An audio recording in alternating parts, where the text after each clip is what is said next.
We are built for uncertainty. We are built for tough times. We are made for adversity. When you make a decision to be better, when you make a decision to do more and to be more, we must put on that suit of armor. We must disconnect ourselves and stop being prisoners to the sadness, to the fear. And these battles that we must face has different stories connected to it. These battles that we face each and every day of our lives has many things that sometimes we just don't feel that we're prepared for. We must find a way in an understanding that this thing that we are dealing with right now in our lives is only temporary. It's temporary and it will not last forever. You must realize that you must grow enough tenacity within yourself to press on. We are all going to face many battles in our lives, and some of these battles we will not always win these days. And we are more powerful together than any enemy we will ever face. We are bigger than this. We will get through this. We are stronger than this. As long as we play our part. You can either be a part of the problem or a part of the solution. You will either help the situation, not only your situation, but the situation of the people in your life and the people on this planet, or you won't. So quiet the fear, quiet the worry, quiet the anxiety, quiet the stress, quiet the frustration, quiet that voice in your mind that tells you that you can't get through this, that things will get worse, that maybe you're just not strong enough. Quiet that voice, quiet the doubt. Don't let the thoughts that you can't handle this take up any access space in your mind. What did you want your life to be like? She goes, well, it sounds stupid. I said, it's not going to sound stupid to me. She said, well, I don't know. I just always, since I was a little girl, dreamed that I would be married and I would have 3 basically perfect children and they would love me totally, and I loved my husband, he'd love me. And I said, okay, so how's that working for you so far? And she said, well, I think you know, she's a pretty famous person. She said, I'm divorced twice, I have no children, and I'm now X age. And to give you a clue, that age would be an age where having a child, your own natural child at least, barring a medical miracle, is not going to happen. So I said to her, well, why don't you just adopt? She goes, no, that's not it. And so what I had to dig under is, remember we talked in one of the earlier sessions about there's the surface problem and then there's the deeper desire or need. So I said to her, I said, well, hello and welcome to your day, a day of fulfillment, a day of opportunity, a day of opportunities or challenges that may come your way. What are your expectations? What is it that you ultimately want? Where are you looking to do? It is time for you to stop wandering in the wilderness and start focusing on the journey ahead and pushing yourself forward and working as hard as you can. It's only a fraction of what this journey is going to be all about. Will you be prepared? Are you prepared? Will you accept the fact that your birth was no accident? Quiet those voices and raise the volume on hope. Raise the volume on courage. Raise the volume on progress. That is what we are made for. We are built for progress. We are made to move forward. No matter what happens to us, we are designed and will always find a way to move forward. We always find a way to define the odds, as daunting as they may seem. We are built to weather the storms that life throws at us. That is what we are made for, and we can get through this. We will get through this. We can win, and we will win together. you filed bankruptcy and you stopped moving. You got fired and you stopped. Did you get divorced and you just stopped moving? You got cut and you just stopped. When my basketball career was over, I didn't stop moving. Why? Because I'm a shark. What if you couldn't have the husband, but you could have the kids? And she smiled and she said, I'd take that. I said, well, why not adopt a kid? She goes, no, it has to be my own blood children. So I kept digging to find out what was behind her blueprint. Because your blueprint is just a projection of what you think you need to be happy. But as human beings, we're notoriously ineffective at knowing it's going to make us happy. So much that we think we're going to make us happy, we get there and we go, is this all there is? So many things that we think are going to make us miserable and we can never deal with, we go through it and we can handle it.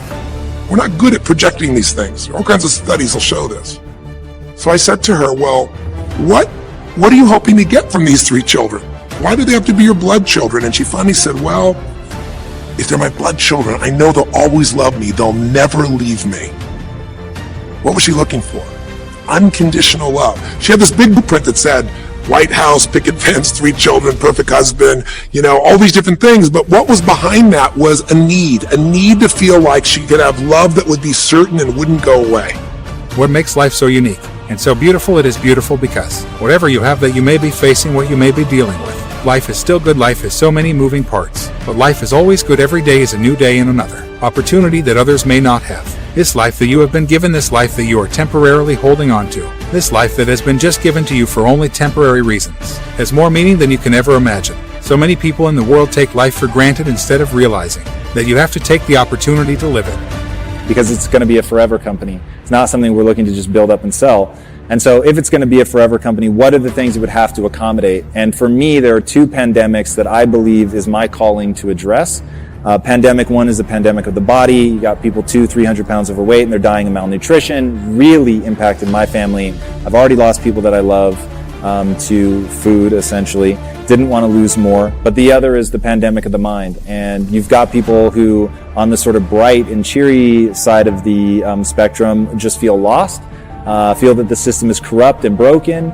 And having gone from scrounging in my couch cushions to find enough change to put gas in my car to, fantastic wealth, all through hard work, discipline, learning to get the timing right, all that stuff, I realized that it is the mindset that's holding them back. And I want to know what happens to the world if we find the next 1,000 Elon Musks. Self-discipline comes when you decide that you're going to make a mark on the world.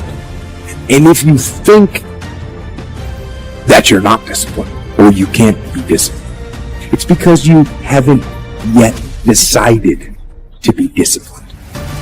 It's because you haven't created that discipline yet.